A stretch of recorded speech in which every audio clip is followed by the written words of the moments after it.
नमस्कार दोस्तों, स्वागत है आपका अपने प्लेटफॉर्म एनसीईआरटी बाय विक्रम पर। जैसा कि आपको पता है, ये एनसीईआरटी के वीडियोज़ खास तौर पर बनाए जा रहे हैं हमारे साथी अध्यापकगण के लिए और जो स्टूडेंट सिविल सर्विसेज की तैयारी करना चाहते हैं उनके लिए, ताकि वो एनसीईआरटी को लाइन बाय लाइन पढ़कर अच्छे तरीके से समझ सकें। तो दोस्तों, आज हम सॉल्व करेंगे हमारे ये क्वेश्चन। और जो बच्चे इससे पहले हमने लाइन टू लाइन ये इससे पहले वाला जो पार्ट है इस चैप्टर का वो समझाया है, जो बच्चा ये सारे पार्ट देख के आया ना, वो इस क्वेश्चनों को चुटकियों में हल कर देगा। एक दो थोड़ा सा नया टाइप का क्वेश्चन है, वो भी मैं आपको समझा दूंगा कि किस प्रकार से आप ऐसे क्वेश्चन आए तो एग्जाम में कर सकते हैं। तो मैं आपसे रिक्वेस्ट करूंगा कि आप चैनल के प्लेलिस्ट वाले सेक्शन में जाइए और इस चैप्टर के या फिर मैथ के पहले वीडियो से देखना स्टार्ट कर दीजिए, क्योंकि हर एक पार्ट में मैंने आपको कुछ न कुछ स्पेशल पढ़ाया है जो आपके काम में आएगा। तो चलिए स्टार्ट करते हैं हमारा आज का लेक्चर। तो सबसे पहले, निम्नलिखित में से कौन सी संख्याएं पूर्ण वर्ग नहीं है? यदि मैं बात करूं तो पहले ही पार्ट में हमने सीखा था कि किस प्रकार हम देखते ही ये बता सकते हैं कि कोई संख्या पूर्ण वर्ग है या नहीं। तो अगर आपको याद हो तो मैंने आपको बताया था कि जिन संख्याओं के लास्ट में 2 आ जाए, 3 आ जाए, 7 या फिर 8 आ जाए, तो वो संख्या देखते ही बता देना कि पूर्ण वर्ग नहीं है। क्या आ जाए लास्ट में? 2 आ जाए, 3 आ जाए, 7 या 8, या फिर जीरो की संख्या क्या आ जाए? विषम में आ जाए। अगर एक जीरो आ गई, 3 जीरो आ गई, 5 जीरो आ गई, तो वो संख्या आपकी पूर्ण वर्ग नहीं होगी। तो चलिए इसी के आधार पे ये क्वेश्चन है भी। तो इसके संख्या के लास्ट में 2 आ गया तो ये पूर्ण वर्ग नहीं है भी। इस संख्या के लास्ट में आ गया तो ये आपकी पूर्ण वर्ग नहीं है, हमने देखते ही बता दिया भी। ठीक है। इस संख्या के लास्ट में क्या आ गया? 7 आ गया, ये पूर्ण वर्ग नहीं है। इस संख्या के लास्ट में 9 आया है, तो इसका मतलब हमें चेक करना पड़ेगा ये हो भी सकती है या फिर नहीं भी हो सकती पूर्ण वर्ग संख्या। अब आपको निकाल के दिखाना नहीं और आपको चेक करना है सिर्फ भी। क्या करना है? चेक करना है कि पूर्ण वर्ग ये है या फिर नहीं है। आपको आगे बात समझ में? पूर्ण वर्ग है या नहीं? तो इसके लिए आपको क्या तरीका बताता, आपको बहुत सारे तरीके थे, 3-4। तो हम अभाज्य गुणनखंड वाला तरीका अपना के देखते हैं भी। ठीक है, कि आपका देखना कि ये किसका वर्ग है भी। जल्दी से मुझे बता दो कि ये किसका वर्ग है और किसका नहीं है भी। 11089 बता सकते हैं? तो सबसे पहले देखिए, चलो अभाज्य गुणनखंड वाला तरीका मैं आपको करवा देता हूँ। आपको दिखाई तो दे रहा होगा 1089। ठीक है। तो पहले किससे जाएगा देख लेना, 3 से जाएगा या नहीं जाएगा। हम देखते हैं, 1 और 8 9, 9 और 9 18, 18 अंकों का जोड़ आ रहा है तो 3 से विभाजित हो जाएगा। तो चलिए करते, 3 तिये 9, एक बच गया। यहाँ क्या हो गया? 18, 3 छिके 18, 3 तिये 9। फिर ये 3 से जा रहा है आपका, 3 एकम 3, 3 दूनी 6, 3 एकम 3। क्लियर है आपका? अब देखिए यहाँ से मैं कुछ बच्चे उन्हें पता है कि 121 तो आपका एक पूर्ण वर्ग संख्या है 11, और उसके बाद क्या? 3 3, किसके जोड़े क्या बन जाएंगे? 11 11 बन जाएंगे। चलो करवा ही देता हूँ सोल्व में आपको। 11 11। ठीक है। अब देखिए ये इसके अभाज्य गुणनखंड हो गए, जोड़े बन रहे हैं ना, एक जोड़ा ये कंप्लीट और एक जोड़ा ये कंप्लीट, इसका मतलब 1089 आपकी पूर्ण वर्ग संख्या है भी। ठीक है। तो इसका वर्गमूल क्या होगा? वर्गमूल भी आप बता सकते हैं, 11 गुणा में 3, प्रत्येक जोड़े में से आपको एक लेना। 11 गुणा में 3 33 इसका वर्गमूल है, ये भी बता सकते थे। लेकिन हमारा क्वेश्चन यही था कौन कौन सी पूर्ण वर्ग नहीं है। तो ये 3 संख्याएं आपकी पूर्ण वर्ग नहीं है, ये आपकी पूर्ण वर्ग संख्या है। तो क्या आपको पहला क्वेश्चन अच्छी तरह से क्लियर हो गया? जो बच्चे फर्स्ट लेक्चर से देख रहे हैं ना, तो उनको तो बिल्कुल अच्छी तरह से क्लियर हो गया होगा, क्योंकि ये सारी चीजें हम बिल्कुल आसानी से समझ चुके हैं भी। ठीक है भी। ये जो आपको वर्ग संख्याएं दे रखी है, वर्ग दे रखे हैं, इकाई का अंक 4 है भी। तो सबसे पहले देखेंगे किस किस में इकाई का अंक 4 है भी। तो इसमें 64 है, 64 में आप पहले इकाई का अंक से आपको पता लग जाएगा कि पहला जो इकाई का अंक है ना उसी का वर्ग कर देना, और फिर देख लेना आप इकाई का अंक क्या आएगा। 4 गुणा में 4 16। तो क्या इकाई का अंक 4 आ रहा है? नहीं, 6 आ रहा है, इसका नहीं है भी। 8 8 64, 8 गुणा में 8 कितना? 64। तो 64 में इकाई का अंक 4 है, इसका आपका इकाई का अंक क्या आएगा? 4 आएगा। 292 इकाई का अंक ही देखना, 2 दूनी 4, इकाई का अंक क्या आ रहा है? 4। 6 6 36 6 आ रहा है, ये नहीं, तो आपका सिर्फ क्या है, ये दो संख्याएं हैं जिनका इकाई का अंक 4 है। तो आप बताइए, आपको इसमें कोई डाउट हो तो आप कमेंट करके पूछ सकते हैं। कोई डाउट नहीं, आगे बढ़ जाएं। ठीक है भी। तो यहाँ पे देखिए आपको दे रखा है 125 का स्क्वायर। ध्यान से देखना भी, ध्यान से, कौन सा तरीका इसमें अपना जो हमने किया था। 125 का स्क्वायर इसमें दे रखा है 15625। ठीक है। तो आपसे पूछा है 126 का मान क्या होगा अभी। ठीक है, तो मैंने आपको बताया था 125 का स्क्वायर का मतलब होता है 125 विषम संख्याओं का योग। तो 126 का क्या होगा, यदि हम 126 विषम संख्याओं का योग होगा, ये 125 विषम संख्याओं का योग है। यदि हम इसमें 126वीं विषम संख्या जोड़ दें तो क्या आ जाएगा, 126 का स्क्वायर आ जाएगा। हमें इसमें क्या करना है, 126वीं विषम संख्या हमने जोड़नी है। तो 126वीं विषम संख्या क्या होगी, 126 का डबल कर दो और -1 कर दो। तो 126 दूनी 252, और 252 में से 1 घटा दो, क्या जोड़ दो, 251 जोड़ दो। तो यहाँ देखो ये ऑप्शन कौन सा है आपका, ये रहा भी। क्या रहा, ये रहा आपका ऑप्शन नंबर 4 इसका सही आंसर रहेगा। आपको आगे बात समझ में कि विषम संख्याओं का योग क्या होता है आपका, विषम संख्याओं का योग होता है आपका जितने आपका वर्ग किया है उसके वर्ग के बराबर होता है। ठीक है, अब यहाँ पे आ जाइए भी। 441 वर्ग मीटर क्षेत्रफल वाले वर्ग की भुजा भी, अब की बार क्या है, वर्ग की भुजा पूछी है भी। तो क्षेत्रफल क्या होता है, भुजा गुणा भुजा भी। क्षेत्रफल क्या होता है, वर्ग का क्षेत्रफल होता है आपका, भुजा मान लीजिए क्या होता है, भुजा गुणा में भुजा भी।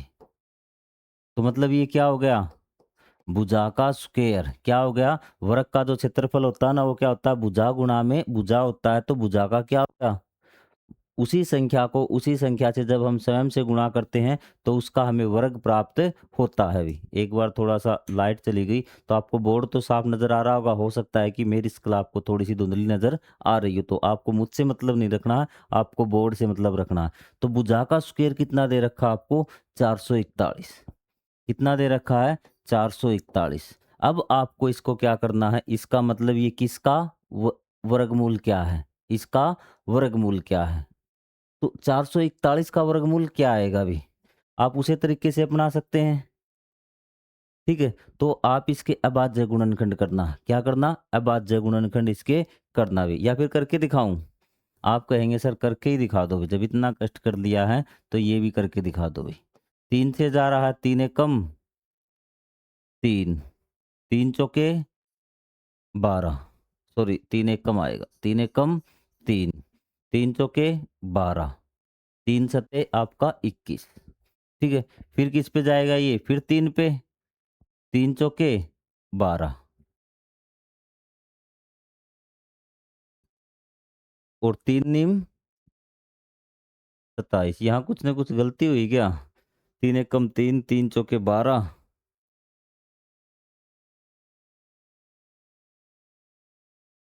Sorry sorry sorry sorry sorry sorry, यहाँ पे क्या आएगा, 3 चौके 12, 49 आ गया यहाँ पर। क्या आ गया, 49। 49 यदि मैं इस साइड करूँ ना 49 का, तो क्या आएगा, 7 7। तो एक 7 का जोड़ा बन गया आपका, एक 3 का जोड़ा बन गया, 7 गुणा में 3। क्या आ गया आपका यहाँ पर, किसका आ गया ये, 21 का।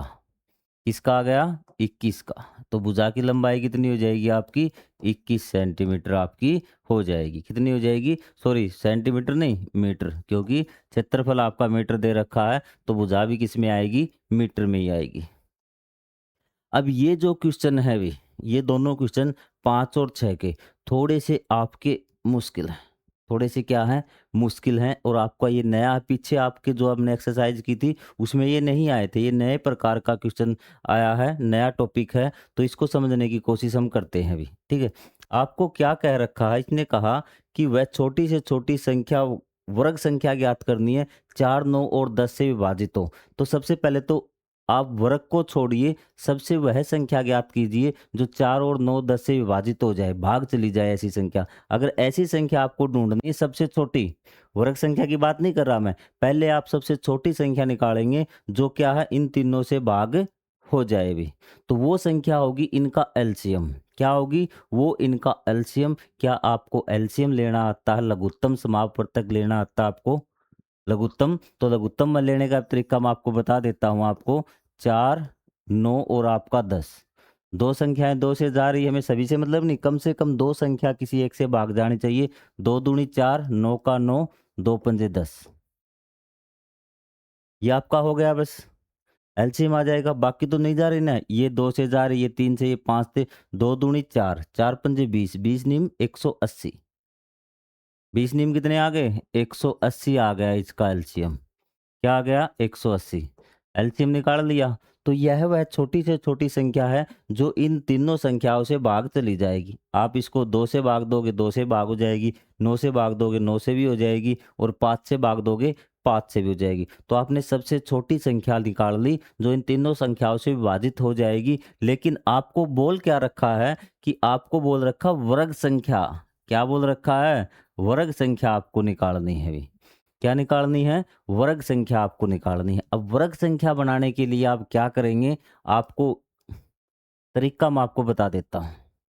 सबसे पहले इसके आप अभाज्य गुणन की सॉरी, यदि आपसे क्वेश्चन ऐसा है पूछ लेना कि इस संख्या को किससे गुणा करें कि पूर्ण वर्ग बन जाए भी। क्या बन जाए? पूर्ण वर्ग बन जाए। इस प्रकार से भी आपसे क्वेश्चन पूछा जा सकता है कि 180 को हम किससे गुणा करें कि पूर्ण वर्ग बन जाए। और यहाँ पे आपसे क्वेश्चन थोड़ा सा और घुमा के पूछ लिया कि 4, 9, 10 का आपको पहले एलसीएम निकालना है, फिर 180 आएगा। अब इसको आपको क्या करना है? पूर्ण वर्ग बनाना है। क्या बनाना है? पूर्ण वर्ग बनाना। तो सबसे पहले आप इसके अभाज्य गुणनखंड करेंगे। क्या करेंगे? अभाज्य गुणनखंड करेंगे। अभाज्य गुणनखंड करने आते हैं आपको? हाँ सर आते हैं। 2 से जा रहा है 2 पे 90, फिर 2 पे जा रहा है आपका 45। चीजें क्लियर आपकी? फिर आपका किस पे जा रहा है? ये 3 पे जा रहा है सर 15। आपको दिख तो रहा होगा यहाँ पर 15। फिर किस पे जा रहा है? ये 3 पे जा रहा है आपका, ये 3 पंजे 15। चीजें क्लियर? अब आप देखिए, आपको जोड़े बनाने हैं। 2, 2। जोड़ा किसका नहीं बन रहा? 5 का। जोड़ा किसका नहीं बन रहा? 5 का जोड़ा नहीं बन रहा। तो आपको इस संख्या को किससे गुणा करनी पड़ेगी? 5 से ही गुणा करनी पड़ेगी, पूर्ण वर्ग बन जाएगी। तो 5 से गुणा करने पर क्या बन गई आपकी? 900। क्या बन गई? 900। जिसका जोड़ा नहीं बन रहा उससे गुणा कर दीजिए। उस संख्या को जब उससे ही गुणा कर देंगे तो वो संख्या जो उत्तर आएगी वो आपकी पूर्ण वर्ग आएगी। तो 900 है। तो सबसे छोटी संख्या क्या होगी जो पूर्ण वर्ग होगी? वो जो आपका 4 से भी विभाजित हो जाएगी, 9 से भी और 10 से भी, वो आपकी क्या होगी? वो आपकी होगी 900।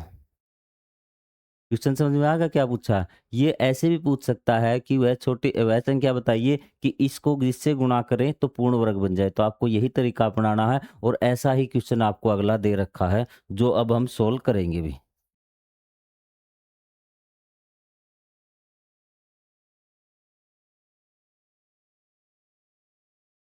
और आप खुद से भी ये सवाल अब निकाल सकते हैं, आपको कोई दिक्कत नहीं होने वाली भी। तो चलिए हम एक बार ये क्वेश्चन पढ़ते हैं, क्या क्वेश्चन आपको दिया हुआ अभी। ये तो आप कर लेंगे। 4, 9, 10 का आपको एलसीएम निकालना है और एलसीएम को क्या बनाना? आपको पूर्ण वर्ग बनाना। पूर्ण वर्ग कैसे? अभाज्य गुणनखंड कीजिए। जितने की कमी रहती है जिस फैक्टर की जोड़े बनने में, उससे आपको गुणा कर देना है। जो उत्तर आएगा वो सबसे छोटी संख्या हो जाएगी पूर्ण वर्ग, जो इनको विभाजित करेगी भी, सॉरी, जिनसे ये विभाजित होंगी भी। यहाँ पे आ जाइए भी अब क्वेश्चन पे। वह छोटी से छोटी संख्या ज्ञात कीजिए, इस पे गुणा करने पर आपको पूर्ण वर्ग जो गुणनफल आए वो वर्गमूल बन जाए भी। ठीक है? और प्राप्त गुणनफल का आपको वर्गमूल भी ज्ञात करना है, किस संख्या का एक गुणनफल है। तो सबसे पहले हम वो संख्या ज्ञात करते हैं जिससे गुणा करने पर ये क्या बन जाएगी? पूर्ण वर्ग बन जाएगी। सेम वही तरीका। 9408 2 पे जा रहा है, 2 चौके 8, 2 सत्ते 14, 0, 2 चौके 8। फिर आपका 2 पे जा रहा है, 2 दूनी 4, 2 तिये 6, 2 पंजे 10, 2 दूनी आपका 4। पूर्ण वर्ग तो आपको ये तो करने आते होंगे फैक्टर। फिर आपका 2 पे जा रहा है, 2 एकम 2, 2 एकम 2, 2 सत्ते 14, 2 छिके आपका 12। फिर आपका 2 पे जा रहा है, 2 पंजे 10, 2 अट्ठे 16 और 2 अट्ठे आपका 16। फिर आपका 2 पे जा रहा है ये, यहाँ तक आपको दिख रहा होगा। ऊपर लिख दूँ इसको मैं, यहाँ से स्टार्ट कर दूँ, तो कोई दिक्कत नहीं होगी आपको। 5, 8, 8, 2 दूनी 4, 2 दूनी 4, ठीक है। 2 नीम 18, 2 चौके 8, फिर आपका ये क्या जा रहा है? सॉरी, 2 दूनी 4 आएगा यहाँ पे, क्या आएगा? 2 दूनी 4 आएगा। फिर आपका 2 पे जा रहा है, 2 एकम 2, 2 चौके 8, 2 सत्ते आपका 14, क्लियर है? फिर आपका कितने पे? 3 पे भी, 3 चौके आपका 12 और 3 नीम 27, और ये आ जाएगा 7 7 49, 7 एकम 7, ये बात क्लियर। तो यहाँ तक आपने इसके बाद गुणनखंड कर लिए, ये वाले आपके बाद गुणनखंड कर लिए। अब हम देखेंगे कि किससे गुणा करनी है। तो पहले जोड़े बनाओ भी, आपको यहाँ से पता लग जाएगा। जोड़ा इसका भी कंप्लीट, फिर आपका इस 2 का भी कंप्लीट, आपका 7 का भी कंप्लीट है, 3 का जोड़ा कंप्लीट नहीं है। तो मतलब इस संख्या को हम 3 से गुणा कर देंगे ना, किससे गुणा कर देंगे? 3 से गुणा कर देंगे, गुणा में 3। तो ये क्या हो जाएगी? आपकी पूर्ण वर्ग संख्या बन जाएगी। क्या बन जाएगी? पूर्ण वर्ग संख्या। आपको फैक्टर करने हैं, गुणनखंड निकालने हैं, गुणनखंड के जोड़े बनाने हैं। जिस जोड़े की कमी रह जाए उसी को हम गुणा कर देंगे। आप कहेंगे यदि दो जोड़ों की कमी रह जाए तो उसको दोनों को गुणा करके गुणा कर देंगे। मैं समझाऊंगा, पहले इसको कंप्लीट करते हैं, आपको बताता हूँ। अगर ऐसा क्वेश्चन आता है फिर आप क्या करेंगे भाई? ये देखिए भाई, 7408 3 से गुणा कर लीजिए भाई। 3 अट्ठे आपको 24, 24 का चौका, 300, 2 असील आपकी 2 हो गया, ठीक है। 3 चौके आपका 12, 3 सत्ते 21 और 1 22, वो ये संख्या होगी जो आपकी क्या होगी? पूर्ण वर्ग संख्या होगी, ठीक है। आपको ये संख्या नहीं निकालनी थी, आपको यही बताना था किससे गुणा करें? 3 से। और इस संख्या का वर्गमूल बताना था, ये वर्गमूल क्या आएगा? वर्गमूल आपको बिल्कुल आसान वर्गमूल निकालना। जो जोड़े बने हैं उसमें से एक एक उठा लो भाई। 2 में से उठा लिया, फिर आपने 1 में से उठा लिया, ठीक है। फिर आपने इस 2 को उठाया, फिर 3 भी तो आएगा क्योंकि हमने 1 3 यहाँ से गुणा करी ना, 1 3 ये रहा, 3 हो गया और गुणा में 7। ये जो उत्तर आएगा ये इसका क्या होगा? वर्गमूल होगा। 2 दूनी 4, 4 दूनी 8, 8 3 24, 24 सत्ते 7 चौके आपका 28, 7 दूनी 14, 14 और 2 16, 168 का ये वर्गमूल होगा। तो ये आपका आंसर था इस क्वेश्चन का। बिल्कुल आसान, बिल्कुल आसान, ठीक है। एक बार खुद से निकाल के देख लेना भी, ठीक है। अब मैं आपको वो क्वेश्चन करवाता हूँ जिसमें जोड़े आपके 2 से फालतू की कमी रहती है भी, ठीक है। तो तब आप क्या करोगे? अब तक तो सिर्फ एक अक्षर की कमी थी ना, आप उससे गुणा कर देते थे भी। तो आपको एक छोटा सा एग्जाम्पल मैं दे के बताता हूँ ताकि आपको चीज़ें समझ में आ जाए भी।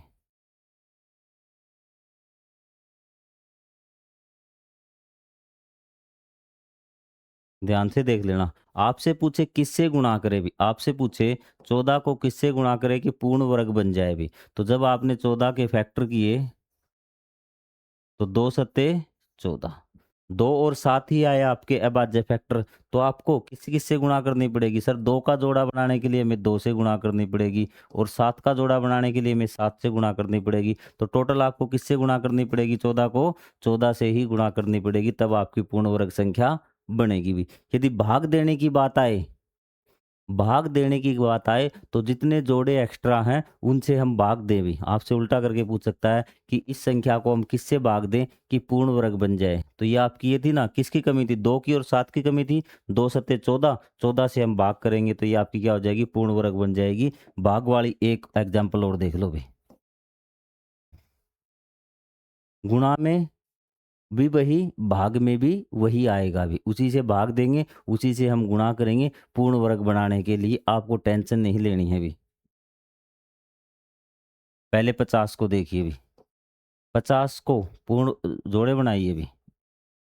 25 पे जाएगा 5 5, तो किसकी? 2 के जोड़े की कमी है ना, या फिर 2 एक्स्ट्रा। हम किससे भाग दे कि पूर्ण वर्ग बन जाए? 2 से ही भाग दे देंगे, पूर्ण वर्ग बन जाएगी क्योंकि 2 हमारा एक्स्ट्रा है। यदि गुणा करने की पूछे किससे गुणा करे कि पूर्ण वर्ग बन जाए, तो 2 है, 2 की ही कमी है। अगर 2 और होता ना, गुणा में 2 और होता तो जोड़े बन जाते, तो कोई दिक्कत नहीं होती। तो 2 से ही हम गुणा करेंगे, 2 से ही भाग करें तो भी यही करना है, और गुणा की पूछे तब भी आपको ऐसा ही करना है। आपको ऐसा क्वेश्चन आपका एग्जाम में आ सकता है भी।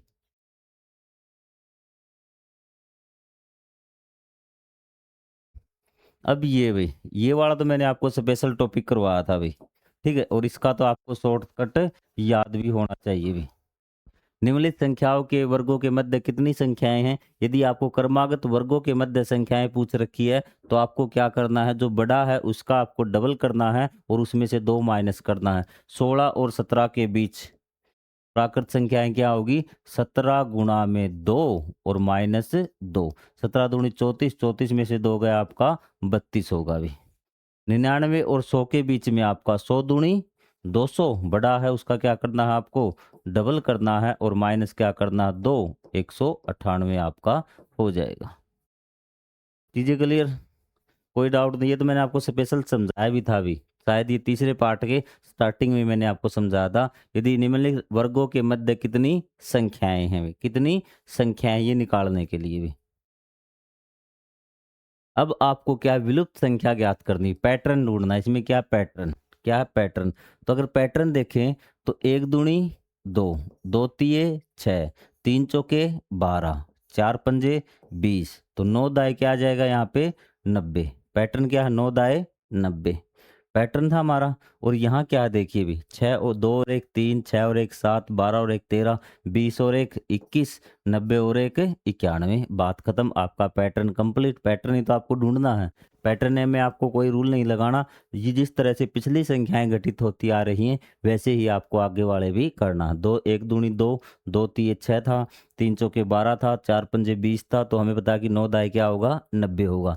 2 और 1 3 था, 6 और 1 7 था, एक एक जोड़ा जा रहा था, 20 और 1 क्या हो गया 21 और 90 और 1 क्या हो गया आपका 91। Pattern complete. अब ये भी, निम्नलिखित में छोटे वर्गों की संख्या कितनी? छोटे वर्गों की संख्या का अभाज्य गुणनखंड की लीजिए भी। आपको छोटे वर्ग गिनने हैं, इसमें भी क्या करने हैं, छोटे वर्ग गिनने हैं भी। और भी कोई क्वेश्चन है क्या, या यही सोल्व करवाऊँ आपको भी?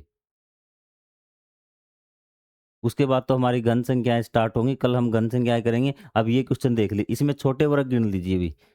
1 2 3 4 5 और 5 25, 25 है ना, तो आप इसके क्या करेंगे, अभाज्य गुणनखंड 25 के क्या होंगे, 5 गुणा में 5। सबके यही है, 5 गुणा में 5, 5 गुणा में 5, 5 गुणा में 5, या फिर और तरीके से लिख रखा आपको भी। छोटे वर्गों की संख्या कितनी है, छोटे वर्गों की संख्या का अभाज्य गुणनखंड लिखिए भी। तो मेरे हिसाब से सभी ये 5 5 हैं भी। कितने नहीं है, 5 5 हैं, कहीं पे कोई ज़्यादा कम नहीं है। यदि ज़्यादा कम आ जाए तो आपको वर्गों की संख्या मान लेते हैं कि 36 हो गया। कितना हो गया, 36 हो गया, तो 36 की आप अभाज्य गुणनखंड कर दीजिए। अभाज्य गुणनखंड मतलब 2 3 5 7 11 13, जो अभाज्य संख्याएं होती ना, इसके जब गुणनखंड करते हैं ना तो उसको अभाज्य गुणनखंड बोलते हैं हम। उसके जो गुणनखंड लिखेंगे उसमें सारी अभाज्य संख्याएं होनी चाहिए। जैसे 36 का ये मत कर देना भी 6 गुणा 6, ये अभाज्य गुणनखंड नहीं है, क्योंकि 6 भी भाज्य संख्या है और ये, इसलिए ये क्या है आपका अभाज्य गुणनखंड नहीं। अगर मैं ऐसे लिखूं 2 गुणा में 2 दूनी 4, 4 तिये 12, 12 तिये 36, ये आपके अभाज्य गुणनखंड है 36 के, क्योंकि 2 भी अभाज्य संख्या है और 3 भी अभाज्य संख्या है। क्या मैं 4 गुणा 3 गुणा 3 लिख दूं 36 को, 4 तिये 12 तिये 36, ये आपकी अभाज्य संख्या नहीं, इसलिए अभाज्य गुणनखंड नहीं है। अभाज्य गुणनखंड क्या होते हैं, उसके गुणनखंडों में सारी अभाज्य संख्याएं होनी चाहिए भी। तो ये थे आपके वर्ग वाली एक्सरसाइज। इस क्वेश्चन में कोई डाउट हो इस एक्सरसाइज में तो आप कमेंट करके बोल सकते हैं कि ये नंबर क्वेश्चन हमें समझ में नहीं आया, और जो क्वेश्चन आपको समझ में नहीं आएगा उसका सॉल्यूशन मैं अगले वीडियो में बनाऊंगा। और जो प्लेलिस्ट है ना मैथ की, इसके आगे वाले में ही वो वीडियो मैं ऐड कर दूंगा। इसलिए आप जब भी पढ़ें प्लेलिस्ट से पढ़ें, जो डाउट वीडियो बीच में आ जाए वो भी देखें भी। अगर आपको इस क्वेश्चन में डाउट है तो वो क्वेश्चन भी आप ज़रूर कर ले भी। तो मिलेंगे हम अगले पार्ट में, जिसमें हम घन के बारे में बात करेंगे। वर्ग का टॉपिक हमारा कंप्लीट हो चुका है, और वर्ग में आपका इंपॉर्टेंट क्वेश्चन यही बनता है कि हम इसको किससे गुणा करें कि ये पूर्ण वर्ग बन जाए, या किससे आपका भाग दें कि पूर्ण वर्ग बन जाए। तो आपको अभाज्य फैक्टर निकालने हैं, अभाज्य गुणनखंड करने हैं। जोड़ने बढ़ने में जिसकी कमी हो उसी से हम क्या कर देंगे, गुणा कर देंगे या फिर भाग कर देंगे। वो संख्या आपकी क्या बन जाएगी, पूर्ण वर्ग बन जाएगी। तो मिलेंगे हम अगले पार्ट में, तब तक के लिए जय हिंद जय Bharat. Thank you very much.